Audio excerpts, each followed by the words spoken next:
Welcome to the EchoCast, episode 109. This is a podcast about The Division 2, its community, news, some speculation, updates, and rants from me. I am Bon Diesel. I do Division stuff. Supposedly, I stream. I do this podcast, the Xbox Dadcast, if you want to check that out, and supposedly YouTube videos as well. Today, we're going to do State of the Game recap. We are going to talk about communication, dismissing of sources of feedback, Division 2 and the next-gen consoles, my thoughts on the future of this podcast, some community topics, and some content updates. So let's jump to it. State of the Game recap. Today we had Hamish, Mackenzie, and Chris talking about changes coming to Title Update 9.1, as well as a little bit of TU10 chatter. So they talked about having a patch on Tuesday. I'm recording this on the 6th. I had to look because days don't matter and dates mean nothing anymore. So on the 5th, May, not April, they put out a patch fixing or changing the Warhound spawn for the open world events and got rid of the ability for people to kill Kajika and his mission before the end, because apparently that was a thing. I am going to editorialize a hair here. I think that the Warhound thing was as much of a glitch as most of the other things have been. I don't know if it warranted people being banned or anything like that, or being set back. But I do have to admit, I think this was a 100%. We don't want to deal with that right now. We're just going to fix it. If people abused it, whatever. We ain't got the time. We don't have the resources. We're all at home and this is a nightmare. So we're just going to get that fixed and move on, which is fine. But I still think, on the 7th or on the 8th, tomorrow, they're going to have another patch, a quick fix that takes care of an issue in conflict where you are able to apply more shade points to your level than you actually earned. So those people will have to reapply the points they really earn. And then they talked a bunch about TU 9.1. This is where Mackenzie really shined. I don't know, if not everyone watches this, right? So they don't always see every episode and stuff. I believe I've seen every episode of State of the Game for at least 2-3 years, at least 3, maybe more. I've never missed one as far as I know. Even if I miss one, I go back and watch it, right? So, it's had its ups and downs, but it's had its ups when it's just really good info and it's just kind of straight up info. But I really appreciate it was Mackenzie talking through this. I think Chris kind of interjected a bit too much. When we have someone who can give us the real info, I really like when they get to talk, and not when they kind of get talked over a bit. But when he did get to talking, there was some great info for the Title Update 9.1, which is coming on April 12th. This coming Tuesday, if you're listening to this around when the show was. It's a client-side patch, so there's a lot of things that they can do. It's not just server-side this time.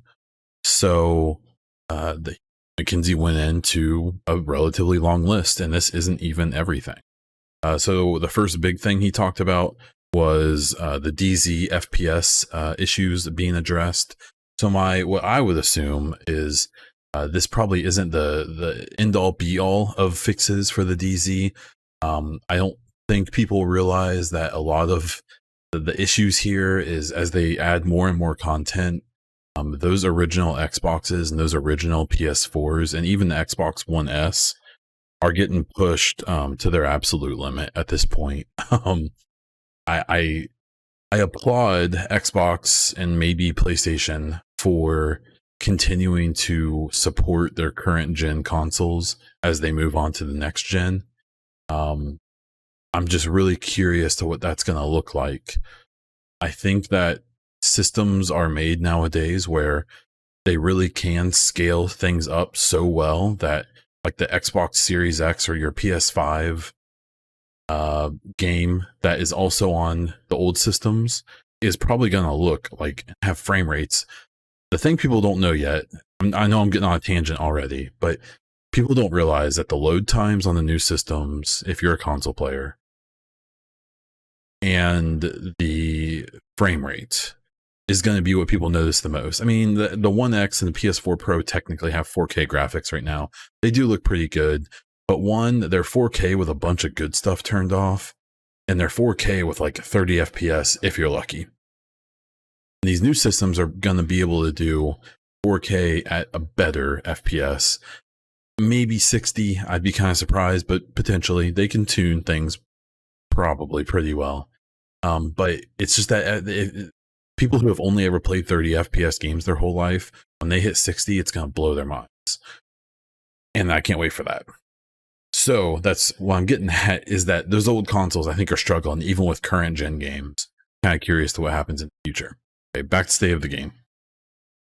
So they said that they have some fixes in there for the DZ FPS drops. I doubt that it's going to be fixed 100%, but we will see. Especially not for everyone.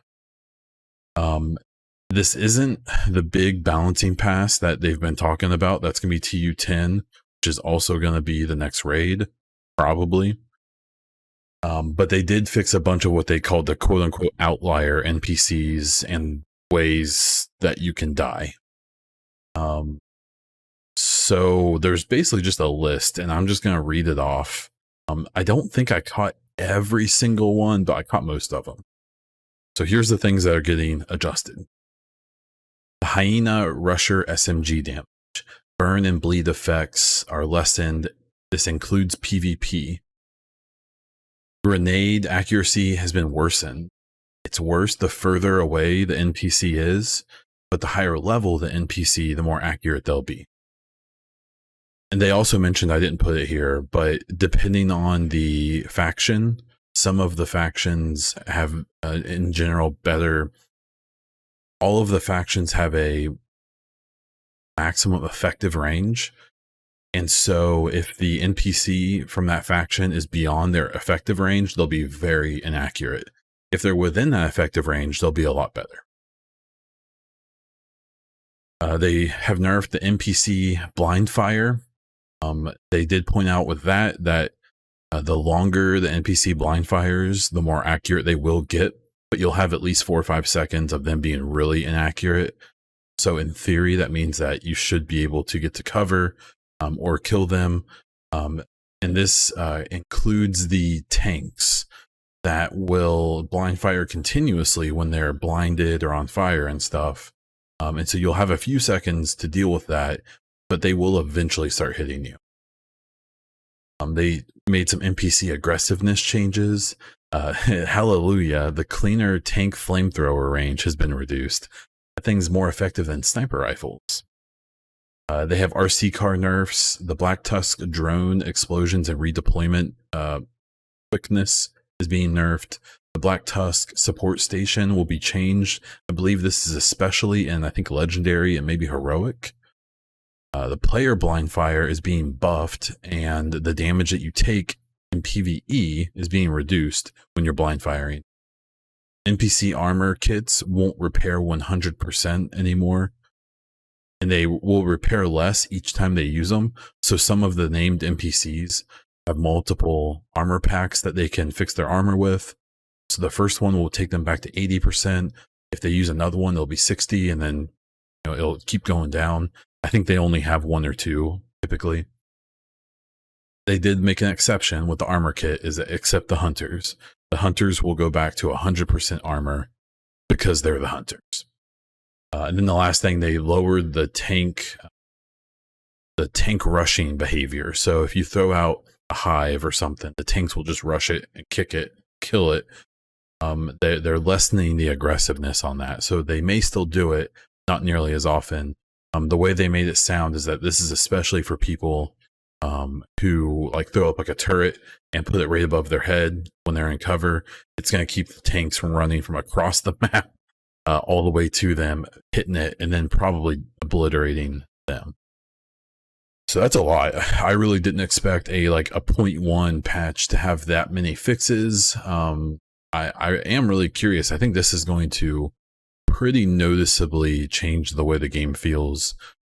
Not all the way, probably the way it needs to be, but I will say they cautioned hey, if something seems over-tuned, like we did it, we over-nerfed or over-buffed, we will change. And I got a faint feeling that there may be a chance that a lot of activities are going to be a lot easier now, especially like legendary missions, but we'll see. They did briefly talk about TU10. That's going to be a large global change to balance NPCs and other parts of the game, as well as probably the raid. And the raid, we found out officially, is being done by Ubisoft Annecy. So some good info. I don't know if they did the first one or not. I thought that was in-house and massive, but I could be wrong. More than likely, it was done by multiple studios. One to do environmental, one to do the gameplay, one to do story and all that. Fortunately, it's not like two people who make these things. It's hundreds of people. They did remind people that the second week of the current league is available, and that includes the reanimated global event. They did also point out that there's a fix in the works for to prevent rogues from spawning in league activities. So I actually am curious to how people are going to feel about that, because some get really annoyed by it, that you're running one of the missions and these, you're running it on challenging and the 5 rogues show up and just wipe the floor with most people. I haven't been in a group yet that's fought them off. I've killed the 2 sets of rogues whenever I'm by myself, but I'm yet to see people wipe a 5-man group of rogues. The other part of it, though, is I'm pretty sure people learned that if the rogues show up, if you just let them kill you, you run right at them, let them kill you, wipe your group, and reset, you can kind of skip that part of the mission and actually quicken. But I feel like that changed, because the last time I got the rogues, that didn't happen. I actually still needed to replay that section. And so I assume the only way that it really speeds things up is if you're in a group that can wipe them out really, really fast, which I'm sure there are. Either way, they're eventually getting rid of that, not for 9.1. I bet that's probably going to be a TU10, but they didn't explain. And that was it. So my thoughts on it, other than some of the criticisms I already threw out, I thought this was a good state of the game. It's good to get these very this is what's being fixed. These are the things being worked on. Again, I think the Warhound thing, whatever, it's fine. It's gonna be water under the bridge soon. But I'm kind of excited. I hope things get back to normal for these guys sooner than later. But we'll have to see. So I don't know. I don't have much thoughts. Have many thoughts on this one. So wherever you're listening to this, or on my Twitter, let me know what you thought. I am curious. What I'm also curious about is this mid-roll. Okay, so for some Division 2 topics. So the communication, I think this is a subject I kind of like to go back to here and there, talking about the communication that we get from Ubisoft, from Massive, from the comm devs. I think we're in kind of a weird spot. As someone like me who's been around the game since it first released, the first one, I didn't really get in the community for 9 months or so, other than the subreddit, which, yeah. Other than that, there's kind of a common theme in that they've always had some issues with not telling us enough, telling us too much. I think for Division 2, the biggest communication issue that we had for this game, and people will disagree and that's fine, but I still think it was the episode 1, 2, and 3, just year 1 in general. I feel like from before the game came out, when they announced the episodes, they were so vague about them. And the problem is, in general, just with people, right, is if you're vague, people fill in the dots. So if you're vague and people fill in the dots, and they fill those dots in with assumptions or hopes that are better than what you're gonna give them, that's a formula for disappointment, right? So I remember back when Division 2 was not even out yet, and even after it came out, they had E3 and they announced episode 1, 2, and 3. And the first episode was the what did they call it? The Outlands, or it was something like that. The Outskirts. That's what it was. Like, oh damn, the Outskirts. Oh man, we're gonna go into the suburbs and we're gonna do some exploring. So I remember speculating that, oh, I think that maybe this is gonna be the survival mode, and there might be a few different, maybe like small maps where it's only like 5 people spawn in, and you have to get to the extract and collect something that's in that map. I thought maybe it was gonna be like the underground, so there was gonna be these like kind of randomly generated parts of the city outside of the DC that we were gonna have some kind of task or something to do. Maybe it was gonna be like a whole new type of mode that we hadn't seen before. And we literally had no information about it until the PTS. And then people discovered that it was Kinley College. I've ripped on Kinley a lot, and it deserves every word. What I will defend it is that the environmental design of Kinley College is insane. It's so good. That is such a well-made level and environment. It is so pretty. They did such a good job, both with the subway, the different school buildings. It's just so cool. If anything, I think the main courtyard area is so underutilized. I still think that after you beat all of the three rooms, or the 3 whatever, that hunters should spawn before you get to open up the church. It would still kind of suck, but at least there'd be some reward for doing it. So then that was that first moment of like, man, you guys really hyped up this first episode as like free DLC, everyone's gonna get it, we're not separating you anymore. You know, and then there were a few missions. I think this is where they put out the was that the zoo and Camp White Oak? I believe it was. And those missions are great, but that still wasn't like what people were expecting, right? Kinley College, I mean, the expedition is terrible. Like, it's bad. Like, if we're gonna be like, at least if I'm gonna be straight up, like, it would be one of those things that if it was, I think it would kind of like the seasons that we currently have. If the expedition would have been this little thing that popped up and was just like, it was like side content, fine, cool, neat. But the fact that it was like the premier, what's the only new mode we got in Division 2 so far?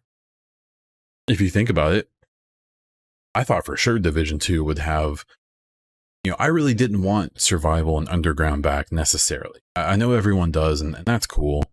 I think they're kind of overrated, to be totally honest, my opinion. What I did want was like some new modes, not survival or not the underground, but this new thing we've never seen before. And the only thing we've gotten close to that is the expedition. And it's this stand by the box for 2 minutes and kill everything. And that's kind of what the whole thing amounts to, just doing it in different places. And some puzzle solving, which was kind of fun the first time, but it got old as well. And then the classified assignments, those came with the episodes as well, and those are neat, but again, it's kind of that, like, if this wasn't the base, if this wasn't the highlight, it would have been great. But the fact that it was the highlight, like, these should have been like hors d'oeuvres. They shouldn't have been the main course, right? So that's where I think the communication issues with Division 2 especially were a big problem. Because then with Episode 2, it's the Pentagon. It's the last castle. Like, oh man, the Black Tusk is trying to get into the DARPA labs, where all this research is bioreactor. The Pentagon, the biggest office building in the world by square footage, at least at one point. I don't know if that's true today, but we'll say it is. Come on. Okay. Most of this building's underground. You have this giant monolithic structure that's huge. It's got rings, like literally. For any Division 1 fan, when you saw the Pentagon, it's like, here it is, Underground 2.0. Either you're going to start in the first ring and you're going to work your way to the middle, and then there's going to be some final battle and you get to do it, and it's procedurally generated, and it's how cool. So cool, right? Or it'll take place in the underground. Maybe there's some missions that you get into the Pentagon, and then once you're there, there's a shade safe house in the Pentagon. Because of course there would be, right? And then from there, you get to go down into the catacombs, and you run into Rikers and maybe even rogue agents down there trying to find equipment. You run into Black Tusk, sending scouting parties down there, and you do essentially Underground 2.0, procedurally generated, maybe quadruple the number of rooms that are potential or possible. Throw in the hunters again, throw in all of that. And that's what people were thinking. That's what I was thinking, for sure. I was positive that that's what Episode 2 was going to be. Okay, Episode 1, they were just, that was kind of whatever. That's fine. They can be forgiven for that. And then they didn't do a PTS for Episode 2, I believe. They did do a PTS, but they didn't have any of the new content. That's right. They tested changes, but not the new stuff, which I liked. I think that's the right way to do it. And then it comes out, and it's 2 missions. 3 technically to open up the safe house, I guess. And that was one of the biggest gut punches for me. And it was the fact that not only was Episode 2 kind of lame, it was fine. Those missions are cool. They're way too hard on Heroic, or at least they were at one point. But they're cool. Those are really well done missions. But again, I think especially after Episode 1, people were like, okay, cool. For every episode, we're going to get a new mode. Hopefully they're better than Expeditions. A new mode, a couple missions, a couple classified assignments, some new stuff. Okay, cool. But then Episode 2 comes out, and now it's no new mode. It's just 2 missions and a couple classified assignments. And then that's it. So then that's like, okay, well, that's kind of a letdown. Especially because, again, like the Expedition and like the 2 missions, the Zoo and Camp White Oak, the 2 Pentagon missions are incredible. They're very fun missions. I think they're fun. They're beautiful. They're well designed. Like, they're so pretty. Not to mention that the invaded versions of these maps, the Zoo and the Camp White Oak, are great. The stories behind them are really cool. I think so. But again, these are hors d'oeuvres. These aren't main dishes. And with Episode 2, I remember that being like, oh, I remember that being a very much like smack in the face. Like, hey, there's a pretty good chance that this year 1 isn't really going to be that fun. Like, there's not really anything big coming. And then so Episode 3, I think it was very justified that people were like, nah, I bet it's going to be 2 missions, some classified assignments, and blah, blah, blah. And that's what it was. Now, obviously, there was the fun extra content or the fun extra context that 3 weeks after Episode 3 came out, the Episode 3 was basically a prologue for the first true expansion the Division franchise has ever done, which was Warlords of New York.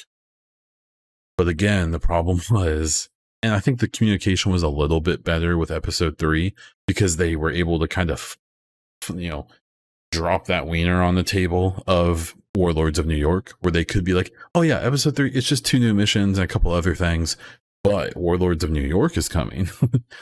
And so the communication with that, I guess, was better. But I guess my issue is that the communication in general is just kind of like this. And now we run into our current state, where we have Warlords of New York, which they promoted really big, and they should have. It's really cool. Warlords of New York, I think, is worth $30 without a doubt. Even the 10 hours I played to get through the story, to get through the story arc, to get up to level 40 and all of that, I think was worth $30 all day, every day. It was really fun. I'm a little biased, so take that into account. And then the 20, 30 hours I played after that, I think were worth it. It was fun, especially as they fix things up, because unfortunately Warlords kind of jack things up. But now we run into this situation where now we have all these new things that they really hyped up with Warlords. And the hype is settled, right? The honeymoon is over, as they say. And now we have these seasons, which gets back to what I was saying about episode 1, 2, and 3. Seasons, the content that comes with it, the season, the leagues, the manhunts, these things are really cool hors d'oeuvres, but these are not main courses. The little, the checklists you need to do are fun things to jump on and do for 20 minutes and knock out a couple control points or whatever, and then you culminate every 2 weeks or whatever, every 4 weeks or 3 weeks, whatever it's been, with this, this rogue agent you need to go track down in this manhunt, and it's just a bounty, and even when you kill the rogue agent, even if you're in New York City, Manny, for some reason, comes up over the intercom and says, "Good job, Sheriff. You got him." Like, it doesn't make any sense in New York City for him to be talking to me. And in general, like, you would think that for the manhunt, after you killed him, you would have, Kelso come over and say, "Hey, great job, Agent. We're getting to the bottom of this manhunt." Or you'd have like Static come over and Fei Lao be like, "You can try to take us down, but we're coming after you one by one." I guess she's part of Black Tusk now, though. I don't know. Or you'd have like a pre-recording of Keener being like, "Agent, I knew that you would do that," whatever. But no, we have Manny. So we know we have these seasons and they're fine. They're whatever. There's something to do. But I'm afraid that these seasons have become content. I'm afraid that they've become the content for the rest of this game. We know we have a raid coming. I believe right now the raid has only been completed by like 5 to 7% of the playing community. So that's not content for everyone. I don't want to get into the discussion of difficulty and finding groups and all of that. We can talk about that when the next raid comes. But at the end of the day, the raids are not content for everyone. They're content for at best 10% of the community, right? So what's going to be put out for those people, for everyone else, over the next year and a half, 2 years ish, or more? Maybe there's no Division 3. We talked about my ideas for Division 3 last week, but who's to say it's even coming? I think it is. And this is where communication comes in. Again, we don't know. We know there's more seasons. We do know that. We know there's more raids. Well, actually, we don't. I don't think we do know there's more raids, but we know there's more seasons. So after we kill this Pluto or whatever the last one is, which apparently there will be like a side mission, is what I'm under the impression, that the final manhunt target isn't just a bounty, that there will be like a mission, a new mission. Now, I don't think it's going to be like a whole new mission, like a story mission pops up on the map, and now we have a new mission we can replay. Maybe, I could be wrong. If I had to guess, it's going to be a side mission where it's not going to be like a 20, 30-minute mission. It's going to be like a 15-minute one, 10, 15. And then it ends with you getting the EMP sticky, which is great. That's cool. I don't think that's good enough. If that's what so after we kill that agent, then a few weeks later, there's going to be the next season starts. Everyone wants to grind to 100, get all the rewards. Right now, so I basically was under the impression that after this first season, when the second one came out, I would definitely buy the like premium pass and get the extra rewards and all of that. And I'll tell you that, 3/4 of the way through this season, I do not think I will do that. I have no intention, probably at this point, of buying the premium pass for the next season. Because I don't want crafting caches. I don't want materials as a reward. No, that's stupid. I don't like, that's awful. Don't do that to us, okay? And I just don't think that that's what I'm in for. And if it's this same thing where it's just going to be this like really, really drug out thing of, here's a new manhunt every 3-4 weeks. Here's go to this part of the map and do this thing, and then go to this part and do the thing you did before. And I don't think, and it's just probably going to be 5 more rogue agents. And the manhunt, if you listen to the story, that you can't replay, so you can't listen to it again if it gets cut off or if you can't hear it very well because you're fighting or something.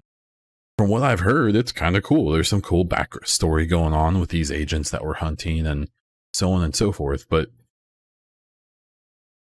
it's just it's not main course material. And I've had some wink wink hint hint that there is more coming than just seasons in this raid. But the problem is, and this goes back to the communication about this game really forever, that there's been this this method of hype building with this game, of this hint hint wink wink. But I understand that there's a time and place for that, to get people excited, to get them thinking.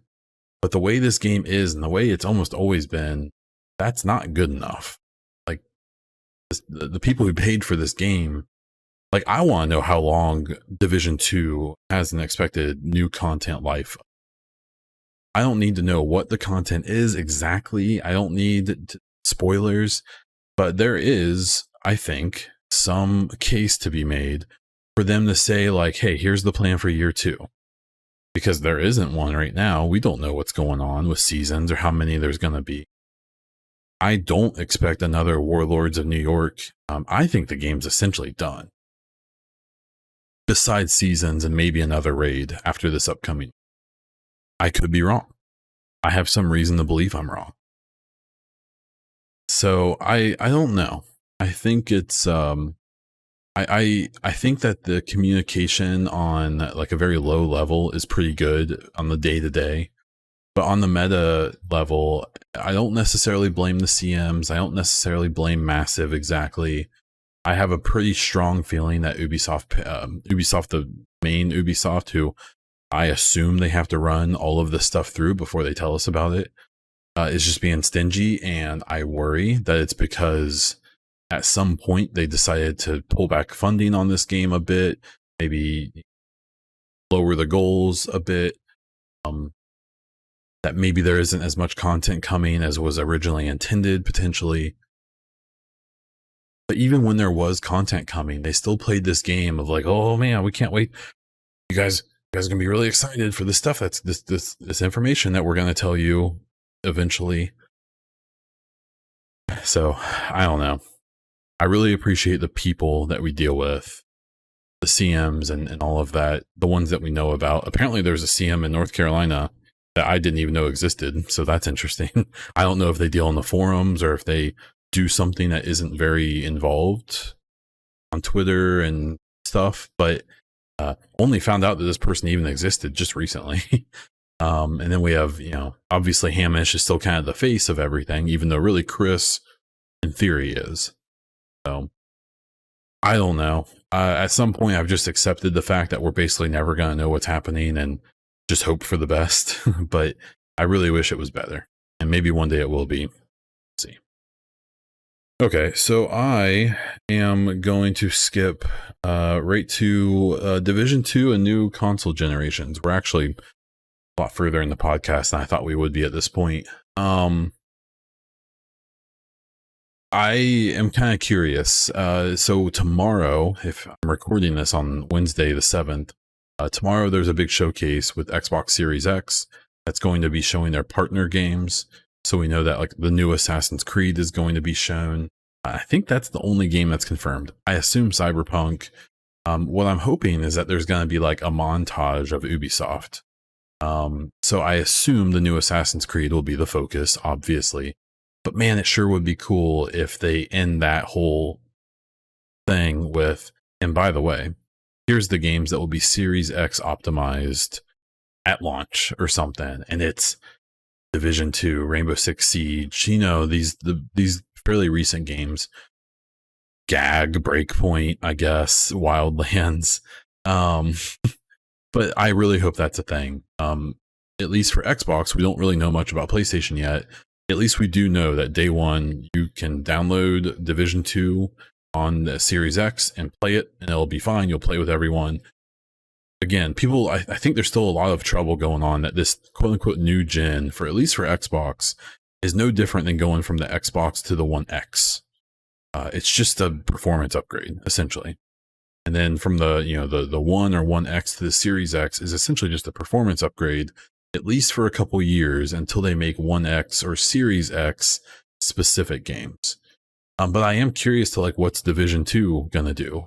Division 1, they put out a 4K patch for the Xbox One X well into the life of Division 1, well past them making new content. So I'm really hoping, I mean, essentially all it should be really is just putting the game out with the PC specs dialed up, essentially. Obviously on console, we don't get to control a lot of the things that you do on PC. Maybe we will now, who knows. With Series X, you might be able to pick and choose what is turned on or off. But I'm excited for how Division 2 will look on these new systems. I really hope that if they do a patch, it's going to allow Division 2 to run at 60 FPS on the Series X. Again, like I was saying before, people don't even realize that even on, obviously the 60 FPS is nothing on PC nowadays. Most people are shooting for 120, 144. Some people, there's even monitors now that can handle over 200 FPS, which is wild and stupid, in my opinion. But I don't think console players even realize that. And supposedly with these low latency controllers, I've played on the PC with mouse and keyboard and with controller. And on controller, 60 FPS is just so much smoother. It feels so much more responsive and all of that. On top of the fact that the animations just look so much more smooth and fluid. The game just looks the way it probably should, right? Pop-in's not nearly as bad, especially with SSDs. So I really think it's kind of what I was ranting about before during the State of the Game segment. I really don't think people realize how much better this game will look, even if they don't upgrade it, but especially if they do. Okay, so let's some community topics. I'm actually gonna skip a few. Maybe we can cover them later. On the Division 2 subreddit, there was a really cool heroic loot drop study. I believe the person did enough heroic missions and recorded the results loot-wise for 1,500 pieces of gear and did statistical analysis on it. And this is I love this stuff. I'm a psych major from college. But my psych major wasn't really touchy-feely, therapy based. It was statistical analysis based. And I did 6 or 7 independent studies in college, and I tried to get a few of them published, but I don't think none of them got published in journals. But they did get published at conferences and stuff like that, which was a lot of fun because I got to go present them. And so seeing this stuff was great. And the big takeaway I got from it was the average stat on the gear dropped in heroics that this person found, 1,500 pieces, is a pretty good sample size, in my opinion. And so each stat on the gear, or the guns, I assume as well, the average drop rate was 70%. So say, hypothetically, a chest drops and it can get 100... or 9, let's say this, a chest can drop and it can get 10% headshot damage. I don't remember if it can do that. It's an example. That the average piece of gear would get 7% headshot damage. And that sucks for heroic. That's, I understand that maybe legendary should be the only place where it's guaranteed to be 8.5 or 9%. But the average shouldn't be 70%, right? for heroic, at least in my opinion.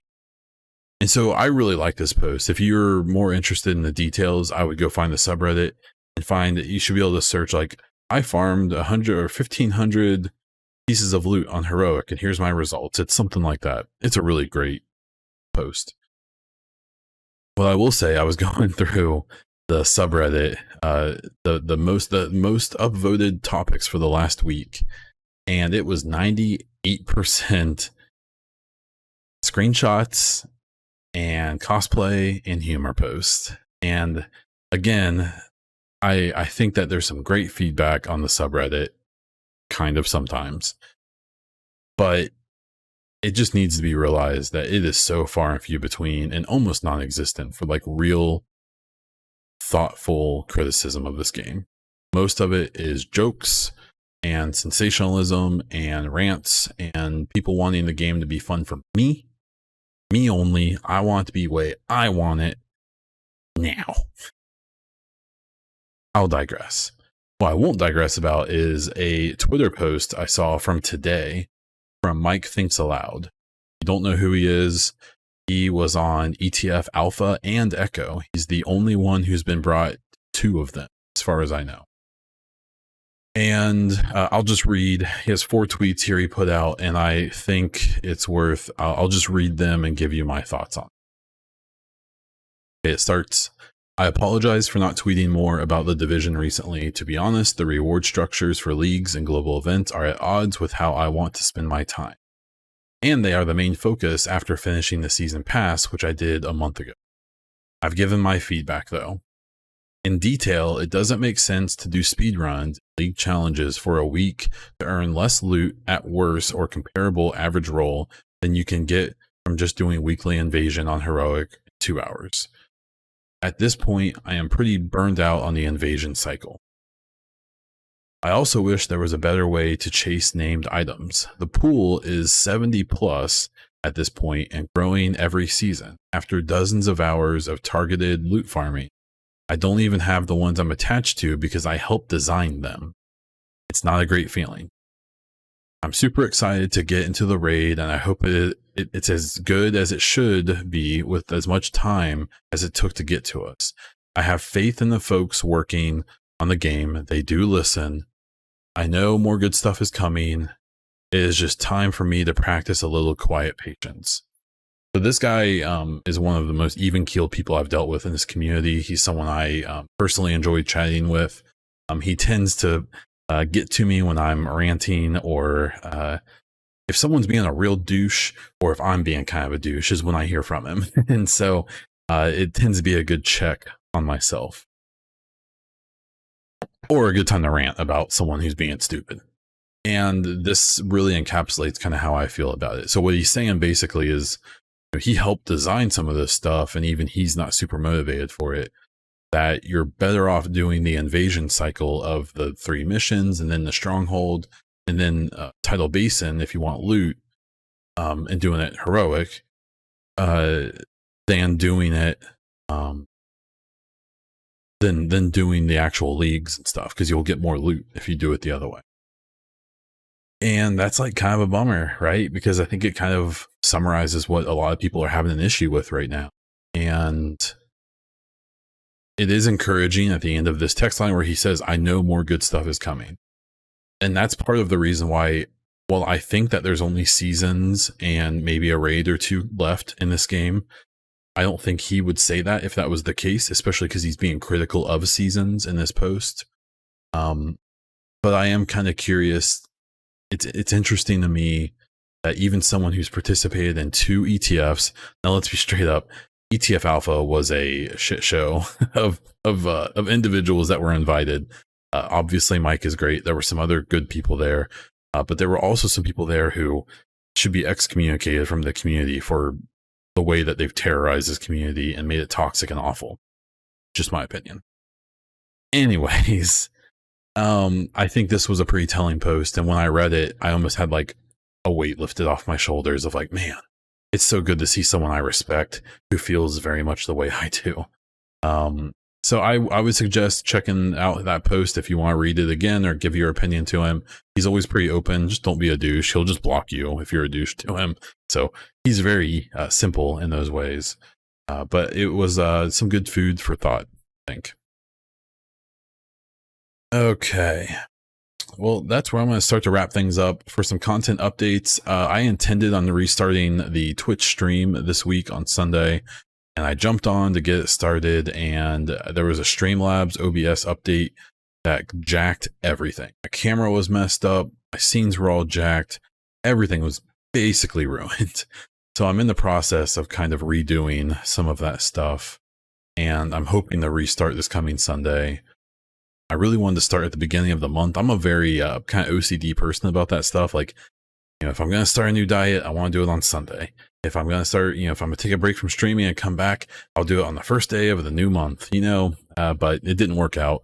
So hopefully it will. If there's anyone left who's still subbed on my Twitch, thank you. I appreciate it. Don't feel obligated, even if I start streaming again. I suspect I'm probably down from, I was close to 40 or 50 subs. Which is fine for me. That's always my goal, is about 40. I bet I'm probably down to less than 10 at this point, which is 1000% understandable. So keep an eye out for that. It's twitch.tv/BondDiesel. Want to follow me and see if I actually show up. The other thing I will throw out is that I am working on, I think I'm on my 4th or 5th episode of the Xbox Dadcast. It's my new podcast talking about kind of just gaming in general, the new consoles, especially the Series X, and kind of following this journey we're on to the new gen. Even if you're a PlayStation fan or even if you're a PC fan, I do try to cover topics that cover those as well. I think this next gen is a lot more important to PC players than they even realize. I think that it's going to be, you know, the better that the consoles do, the further games get pushed, especially the exclusive games, and especially for Microsoft, who's putting all of their exclusives on the PC as well, because they want people to play their games. They don't care where they do it, which I think is awesome. And even PlayStation relenting and putting a few of their exclusives on the PC. I think I understand for, you know, PC Master Race people that have $2,000 PCs and don't care about these $500 boxes. I understand why you don't care, but should, because there's not too many companies making games only for PC anymore, because it's not very lucrative. It's getting more lucrative. PC gaming is getting more popular again. But you want these AAA studios to be making really good games because you want them on your PC. And with the prevalence of crossplay and stuff now, cross progression and things like that, you should be rooting for these consoles, even if you aren't going to buy one. That's just my opinion. Okay, cool. Well, please take a moment to rate this podcast on whatever platform you are listening to it on. It helps me get noticed. If you want to support the podcast or any of my other content, please check out patreon.com/theechocast. I am BondDiesel on Twitch, where I will probably stream again one day. I am also at BondDiesel on Twitter if you want to check that out. You can check out my Xbox podcast. It's Xbox Dadcast on all the major platforms. You can go to bonddiesel.live/merch if you want to find my sweet merch. And that's all I have. So, till next time.